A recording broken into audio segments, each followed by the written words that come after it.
I'm going to go ahead and get started. And as soon as I'm done, I'll unmute everybody and ask you to join with the video if you are comfortable doing that. So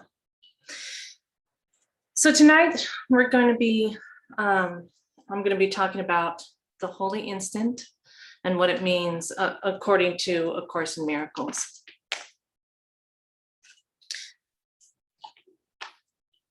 So this is from chapter 15 called The Holy Instant. The two uses of time.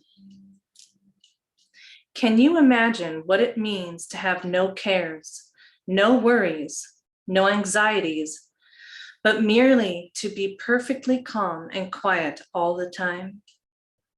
Yet that is what time is for, to learn just that and nothing more. One source of perceived discouragement from which you may suffer is your belief that this takes time, that the results of the Holy Spirit's teachings are far in the future. That is not so. For the Holy Spirit uses time its own way and is not bound by it.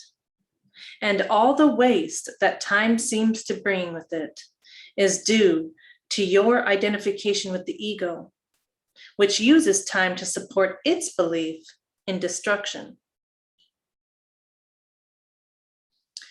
So just to kind of translate that a little bit, and it's saying that the holy instant, and we'll go into exactly what that means in a minute,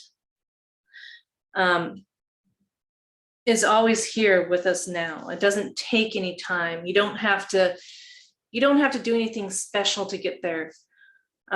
It's here now.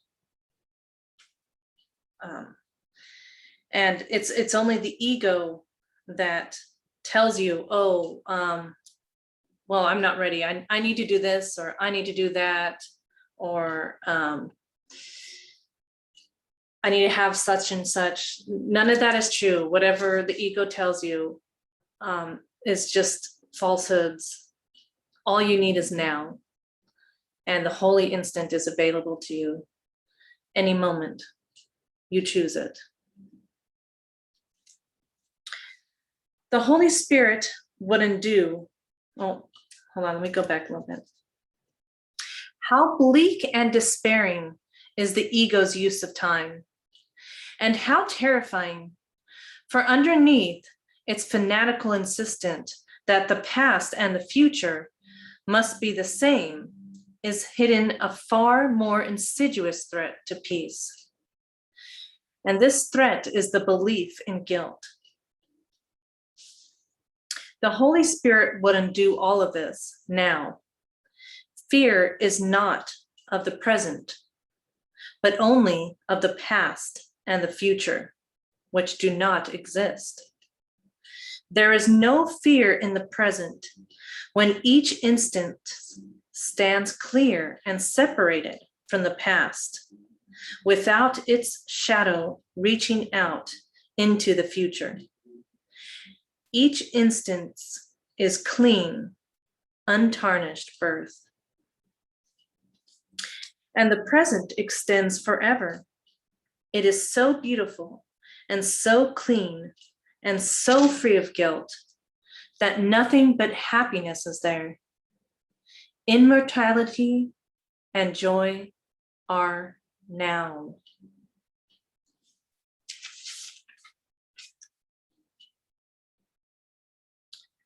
So again, it's about being present and in this moment, letting go of the past and the future, because that's what the ego is. The ego is the thoughts of the past, the memories, and the emotions you have attached to those memories. And then the ego also has the worries and the anxiety about the future. The ego also has and holds and upholds the past in guilt or regret. And all of this can be let go of and you will be free and clear and in peace in the moment of just now. Once you realize that the past and the future does not exist, it only exists here in your thoughts and is created by the ego. And this lesson takes no time. It takes no time at all to be what you are. And what you are is that silent watcher that's always there and always present and constantly observing. So take this instant now. It's all there is of time. Nothing can reach you here out of the past. And it is here that you are completely absolved, completely free, and wholly without condemnation in this holy instant. So that's what the holy instance is. It's not having any ties to anything. And you're absolved from guilt. You're absolved from regret. You're absolved from feeling bad. As long as you don't let those thoughts creep in and take you over, you are free and pure in that holy instant, in this present moment, in this now. In the holy instant in which you see yourself as a bright with freedom, you will remember love, for remembering is to remember freedom. If you are tempted to be dispirited by thinking of how long it will take to change your mind so completely, ask yourself, how long is an instant? Because it is simply that easy. It's just a matter of making the choice in this moment now. How long is an instant? It is as short for your brother as it is for you. The Holy Spirit gives its blessed instant to you through your giving of it.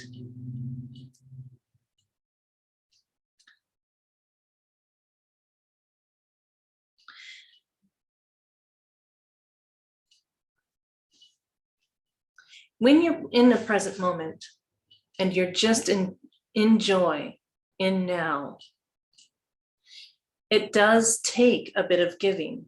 It takes a will and an effort to silence your thoughts, or to at least let them pass by you and not focus on them. So that is the giving. And you can offer it to others by being present with them. So when you're in communication with another person, instead of sitting there thinking about what you're going to say next, or thinking about something that they said that reminded you of something in the past. So both times those are thinking about the past or thinking about the present. You can just listen to their words without judgment. Just let yourself absorb the words and be present with that other being. And then you share with them your holy instance.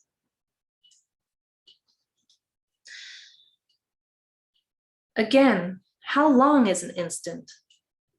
As long as it takes to reestablish perfect sanity, perfect peace, and perfect love for everyone, for spirit, and for yourself.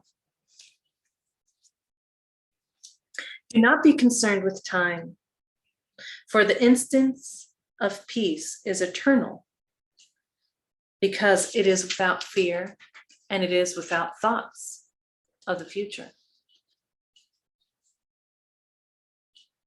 If the holy instance has not yet happened to you, it will.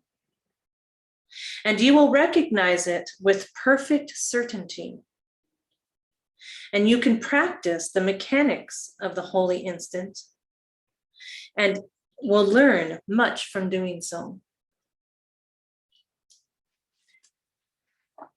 So there's a slight difference between the holy instance that they're talking about and then also practicing.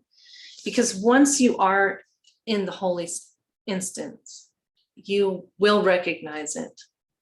It'll be a sense of peace and calm that comes over you.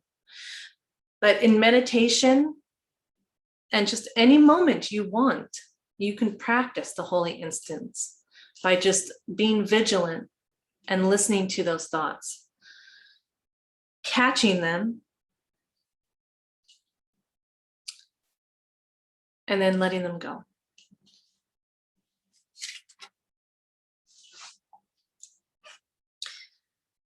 The holy instant is this instant and every instant. You must decide what it is. It stands in shimmering readiness for your acceptance. The holy instant is a time in which you receive and give perfect communication.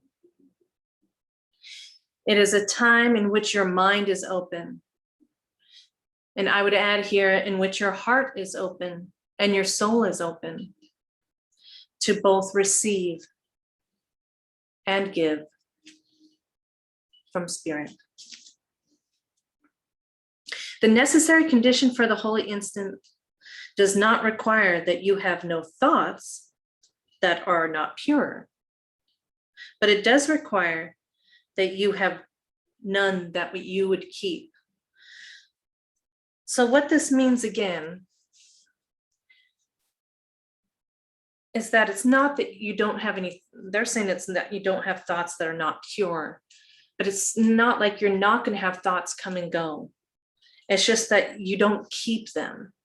You don't focus on them. You just let them go and you let them pass you by in order to be present and open to spirit, energy, or love. In your practice, then, try only to be vigilant against deception.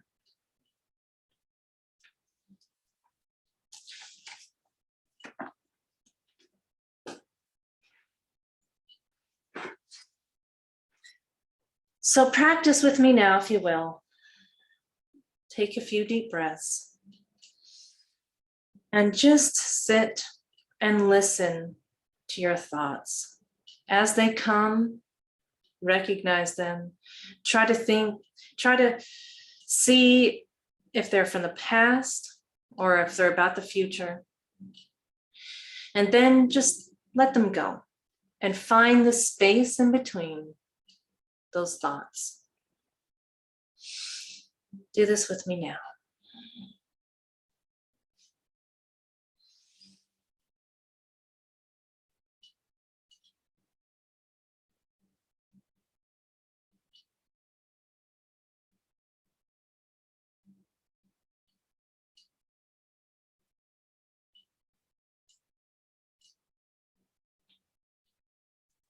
If you feel yourself being bombarded by thoughts and you can't even focus on just one, then try to bring your attention to your breath or your body. How do you feel your body sitting in this space, in this time? What do you hear? What do you smell?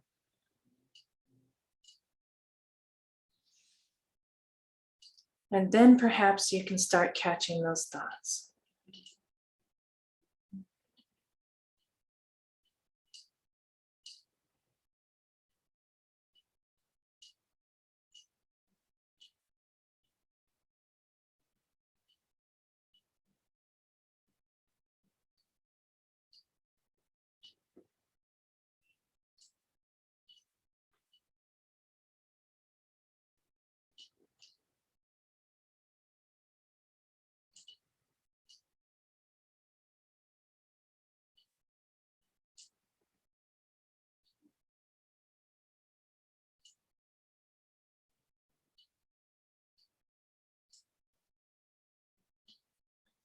And there we have just shared a holy instance together. Namaste. Okay, I'm going to open it up and we can ask questions or just talk about how you feel.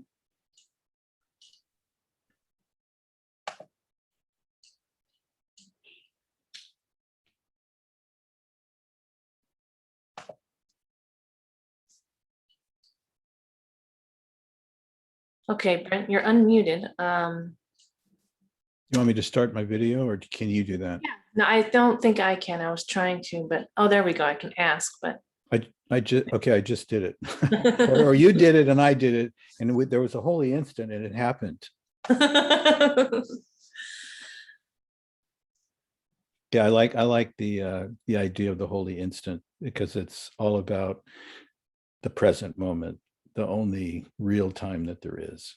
So that obviously that has to be the present. I mean, that has to be the holy instant. It's what's happening right now. And it was interesting where it said you're not necessarily not going to have what you would call negative thoughts or whatever kind of thoughts, because those are coming and going. But the question is, how much attention are you going to give them? That's the big question. If you're interested in them, you're going to give them a lot of attention. If you're not interested, them as they yeah. That's because that has to be the only reason that they hang out. So they come and they stay around, and we wouldn't even be talking about them if it wasn't a problem. So it is an issue, and so we got to take a little responsibility there when they're there. If we care, maybe we don't care. Maybe we're in a bad mood. Maybe I was in another group recently and this lady was talking about, she was in a really bad mood, and she was mad and she wanted to be mad. And, she's going on and on. She knew what she was doing. But she wanted to be angry and blame somebody for something. So I thought it was kind of amusing because she could see that directly, that it was like she wanted that to be happening. And so it was.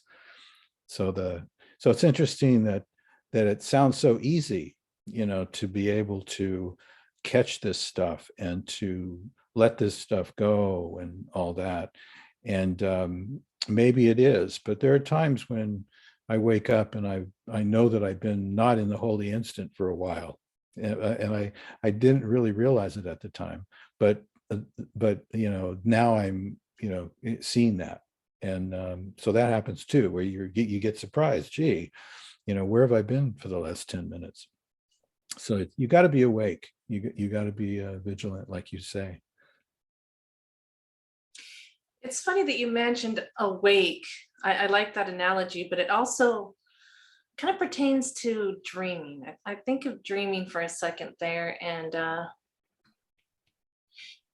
in dreams, unless you're lucid, and I think one of the reasons why it's so difficult to become lucid in dreams is because your thoughts, it's just like on a runaway train, more so than being awake and aware. It's just like a constant barrage of just like images and, technically not sound, I guess, but sensations. I guess as your mind files through all this stuff. But if you do become lucid, then you have these moments of silence. And then that's what makes lucidity in dreams so powerful, because you're so present and stuff becomes so vivid. And that's what would happen in waking life if we can truly have that holy instance where the world just becomes alive. It becomes more real than real, just like a lucid dream, where you're able to just connect with everything because you're not prejudging it. You're not labeling it. It just is, and you're there connected with it, and you are with it in this holy instance, in this present now. Like now. Exactly. Yeah, it seems like it's always here when we're aware, but sometimes sometimes we just were so used to some negative things. I mean, we the way we were raised and the lives we've lived, I mean, there's so much negativity that sometimes we get kind of used to it. But interesting that you brought up lucid dreaming, because I was thinking about that earlier today too, because lucid dreams are really incredible, because this uppance of awareness suddenly is there, and you realize the laws of physics don't apply. And so if you want to fly, all you got to do is fly, and you're up in the air and flying around. But you have to be aware of that.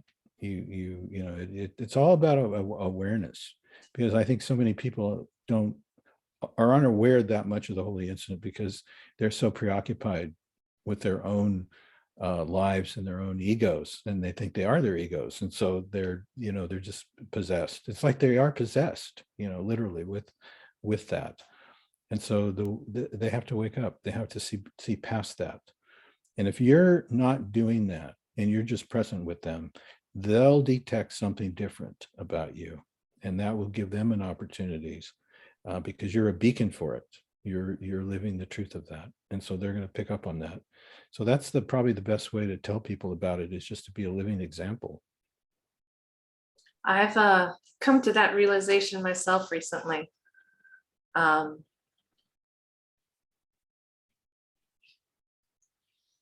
To just catch those thoughts. It's just this one day for today. I've really just, I find myself in contemplation or prayer whenever there's a thought that's leading me to do something or make a choice that is not in love or not in service of others. And it's not easy to catch, because sometimes the words just come out of your mouth, or even just a tone of voice you don't realize you have until after it comes out of your mouth, and you're like, wow, that didn't sound very loving. Where did that come from?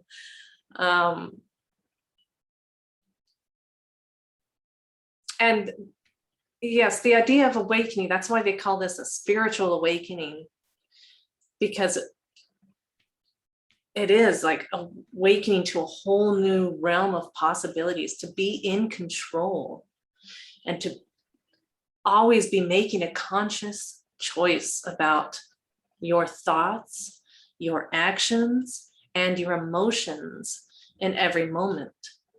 And that it's your conscious choice at that point. And hopefully it would be one of love. Because I think that's a universal truth, that if your true awareness becomes awakened, then I think your heart and your spirit are open to that point. I think it's just natural to make those loving, life-affirming choices. Yeah, that's oneness, isn't it? Seeing more than just your individual priorities or an individual agenda. Yeah, that's my experience of that is a very interesting kind of neat place to be in. And I say to myself, I'd like to be there all the time, but I'm not there all the time. So maybe I've got some stuff to deal with first before I can be there all the time. No, stop that, friend. No, you don't have anything you have to do, but make the choice now. Okay, let's both tell ourselves that right now. And then next time we get together, we'll talk about how the week went. Mm-hmm. And I'll bet you there'll be a percentage of the time when we see that we lost it. Sometimes you lose it. You always lose it. That's not what I'm saying, but don't let the ego fool you in saying that there's something that you need or you need to do, or needs to be some other action associated with making this choice now, because there isn't. It is just that vigilance and making that choice and listening, being aware of the thoughts. Of course, it's the very first step, but that can happen right now. Yeah, Yeah, it can. The awareness has to be there of it. Mhm. I mean, when we get lost and we're not aware of that, but then it comes back. Exactly. And Yeah. and then when it comes back, then you go, oh yeah, I've been lost. I mean, it's, you know, we're only so much can be in your head at one time. And sometimes the truth isn't there. I don't know. I can't explain that because I would love to be in truth constantly. I say to myself, but I'm not. And I think it's because, I'm not actually controlling every site, like the thoughts that arise in my mind. I never know what they're going to be until they show up. So I'm not generating the thoughts and feelings myself consciously. They're just sort of appearing. And sometimes they grab my attention and they take me for a ride. And I don't know it until I wake up in it and go, oh, look at the ride I'm doing right now. This is not what I had planned. So it's being as vigilant as you can. But if you're not being vigilant and you don't know you're not being vigilant, you're not being vigilant, and you won't know it until you become vigilant enough to know that you're not being vigilant. If you know what I mean. It is exactly like dreaming, isn't it? I mean, we really are dreaming awake when our thoughts, because yeah, I mean, I'm still like that. I'm still like that all the time. Where you just suddenly like, oh, what was I just thinking about? Because most of the time you don't even know. It's just like dreaming. It's just running away with you, like on an unstoppable train. It's nothing you can do about it until you wake up and you're like, oh, what was I just thinking about? Where is my mind right now? Where is my mind? Anyhow, that's a song. And waking up seems to come and go too, doesn't it? Mhm. And it's a good thing it does, because we would forget about it for a long time if it didn't. So getting a taste of it, it's such a beautiful place. And getting a taste of it, I think, helps tremendously. And the more of a taste we get of it, then the more we want of it. And so it's just enjoying it when it's here to the max, so that we get the most out of it that we can, so that our minds will be wanting that more and more and more. Yeah, do you think, because they talk a lot about the ego um, fighting against us, that it doesn't want to, be in this holy instance because it's afraid it's going to die. Because it is a little death for the ego every time you're aware and you're silent, or even just aware of your thoughts and controlling them. Yeah. Um, so I wouldn't say that you're fighting against it, but just becoming aware of the ego and the thoughts. It it is kind of like a blow to the ego. Oh yeah. Oh yeah. Yeah, the ego is the separate self that wants to be in control all the time and doesn't want to think about there being a holy instant or a source of truth besides its own way of looking at things. So it's got us a lot of the time, um, and you can feel the emptiness of it when it's really present.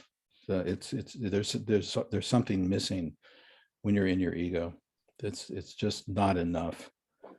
And it not having an ego is being inclusive with everything and everybody. So there's oneness, or there's oneness, capital O, which is everything, and there's oneness, small o, me, my oneness, but the big one means that the attention has to be on the big one in order to walk away from the little one, because the little one keeps the mind occupied with personal stuff and what people did to you and how they hurt you and what you need to do to get even and all that kind of stuff.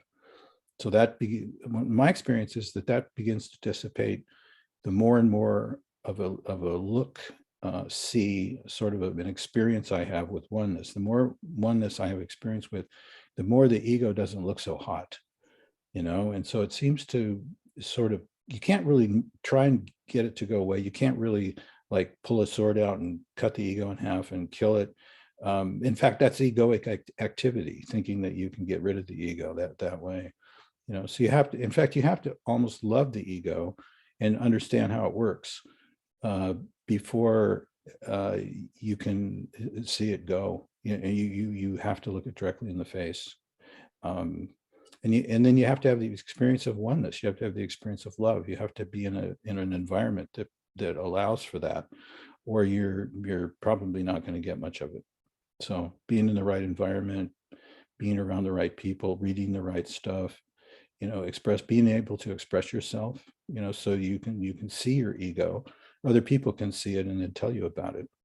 And another good thing to do is just talk into a recorder or record what you're doing. Like, if you notice that when you listen back to these, there's things that you see about yourself that you weren't aware of at the time when you were speaking. Have you noticed that?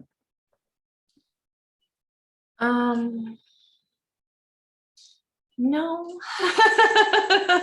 I haven't done my editing in a while. Yeah, But yeah, I look at everything I'm in, and when I see it either on video or just on a voice recording, there's parts of my ego that become very clear that I'm not noticing when I'm actually, because your brain, has to talk and has to comprehend and has to, communicate. But when you're just listening, then the full attention of consciousness is on your voice. And then in the voice, you can see arrogance and you can see judgment, and that comes out. So it's anytime you get an opportunity to look at yourself, then that's a really good opportunity to see ego. And about sharing that, sorry, I have kids banging on the door. It's okay. I'm going to mute myself just for a second. Or freeze the recorder if you want to.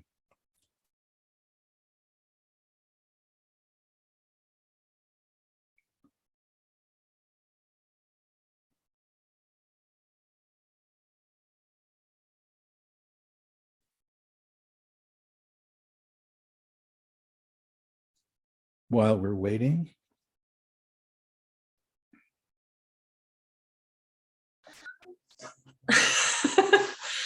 Well, let me try again.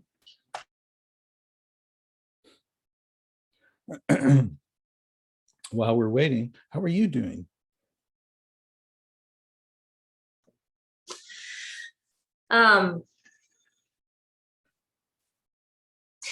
So you're talking about seeing yourself from the outside. And seeing the image of yourself, seeing the image of yourself. Yeah. The recording is an image. Yeah. But just kind of, I like that kind of analogy of seeing yourself from the outside of yourself in a way. Okay. And being with somebody, conversing with them. And this holy instance of if you're actually present and you're aware of your thoughts, and then yes, you can hear what you're saying. Now you can hear the ego, commenting about somebody's hair, or commenting about their background, or commenting about the tone of their voice. So all these things, that's when you're not present. But when you are present and you are in this holy instant, it kind of opens up a whole new world of, I would say, like possibilities and opportunities, without the prejudging, without the internal comments, to just be with that other person, or even just that moment, like watching a bird fly across the sky, instead of sitting there trying to say, oh, what kind of bird is that? No, I wonder what it's doing. And I wonder if it lives around here. And, instead of like that constant commentary, just being there with that bird can open up.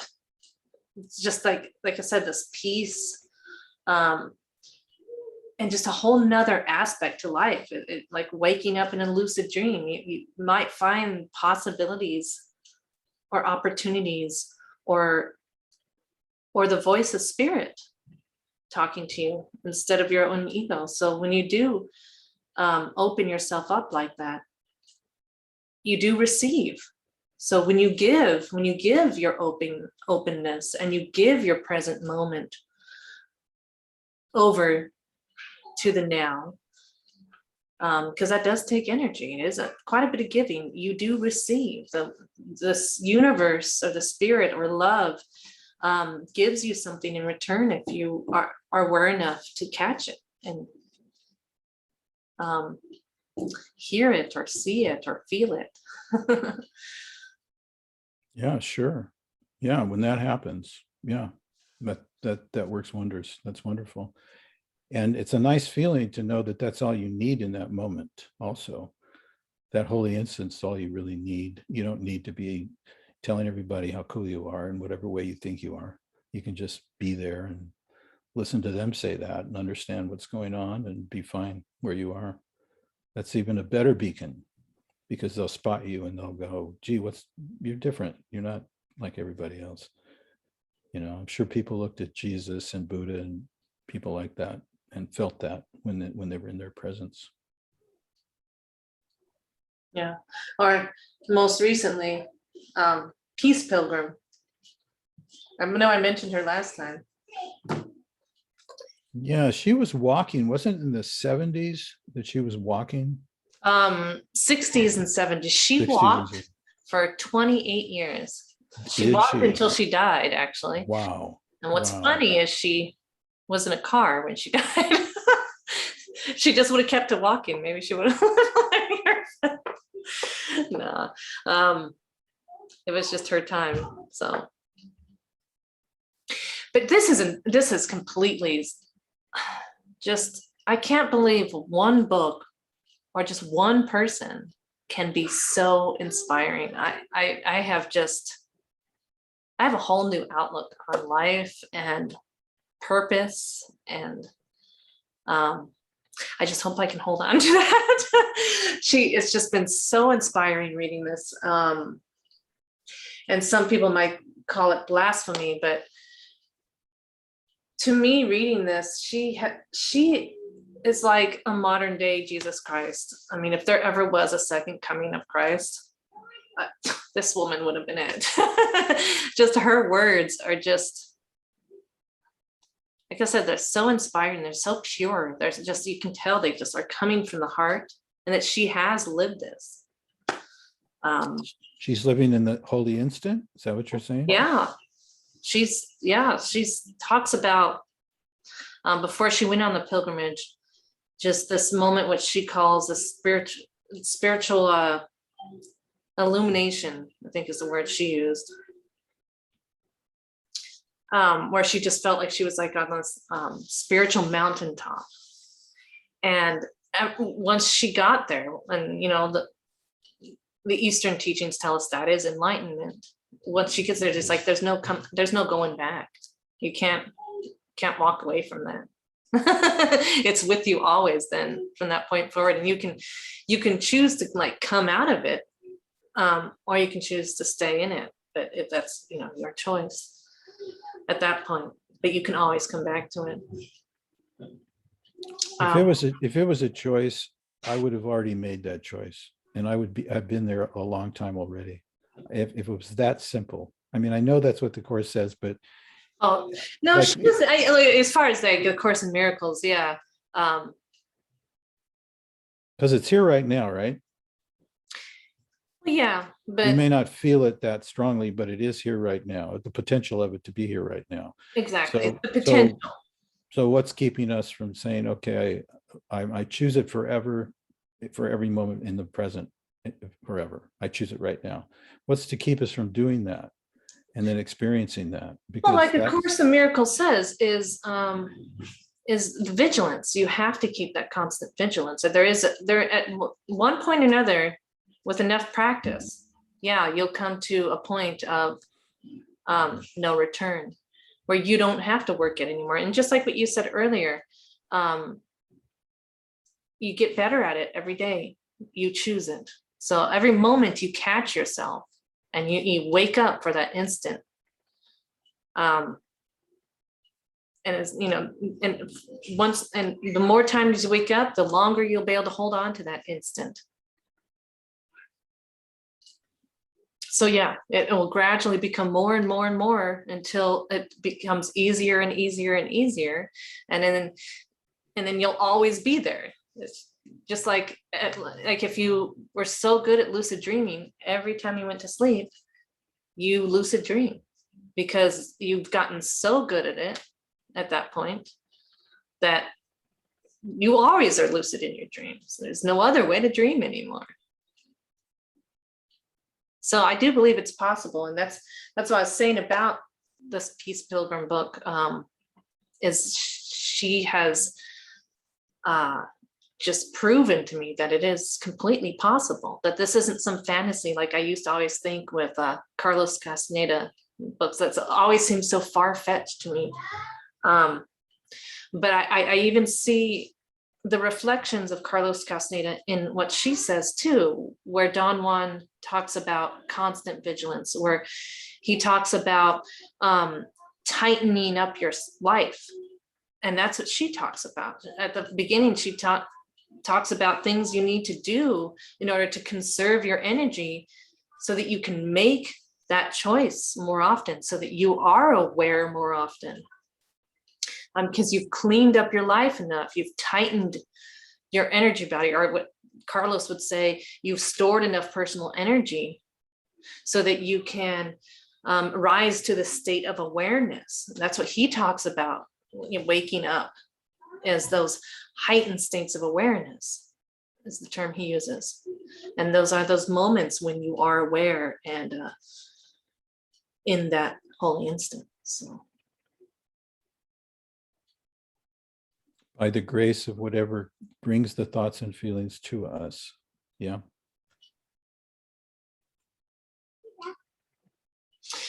Okay. Do you mind if I wrap it up? Sure. It's a little early, but it gave us, it's flexible. Just depends on how the discussions go and how long the lecture is, I guess. Mm-hmm. It sounds like there's a lot of ruckus out there. So.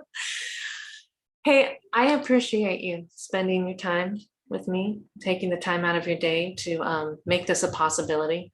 It's not an issue. It's not an issue. It's I can't help it.